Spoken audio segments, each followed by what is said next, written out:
2024 ओडिशार लोके गोटे परिवर्तन कले एवं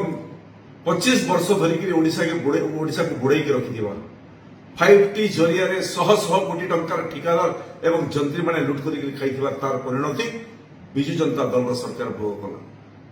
एवं मोहन माझी नेतृत्व में ओडिशावासी भरोसा विश्वास जतैले भारतीय जनता पार्टी एवं आज 2 वर्ष भितर मोहन माझी नेतृत्व में ओडिशार सामग्रिक विकास पाई कृषक ठारू आरंभ कर साधारण जनता पर्यंत जहाँ जहाँ आवश्यक ओडिशा सरकार से काम आरंभ कर 24 वर्ष भितर जो जो काम नवीन बाबू नेतृत्व में ए राज्य विकास पाई करिवार संभव होई नथिला ताठू अधिका काम 2 वर्ष भितर मोहन माझी सरकार करिछि किंतु ए सरकार को निंदित एवं अपमानित करबा पाई जो अधिकारी माने भावुछंती जे सरकार जो पैसा दउछि सेटा निजर बापर संपत्ति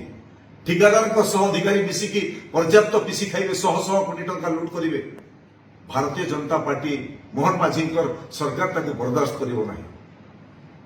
धनुजात्रा महोत्सव को विश्व दरबार में पहुंचाइबा मोहन चरण माझी माननीय मुख्यमंत्री 2 थर धनुजात्रा महोत्सव में आसिक सामिल हेले पर्याप्त अर्थ देले देशर स्वाधीनता परवर्ती समय धनुजात्रा महोत्सव जेते टंका सब सरकार मिसिकी दे नथिले मात्र 2 वर्ष भितर ताठू अधिक टंका बरगड़ को आसिला एटा ठिकादार मान को खाइबा पे पैसा दे नथिले अधिकारी इंजीनियर सुपरिटेंडेंट इंजीनियर मिसिकी पैसा खाइबे एथि पैसा आसी नथिला एटा आसीथिला धनुजात्रा महोत्सव गारिमार परिप्रकाश करने गेट निर्माण है 6 गेट बरपाली गेट भांगिकी पड़गला 3 दिन तले बरगड़ धनुजात्रा महोत्सव जो गेट तैयारी थाना पाखे 1,60,00,000 टंका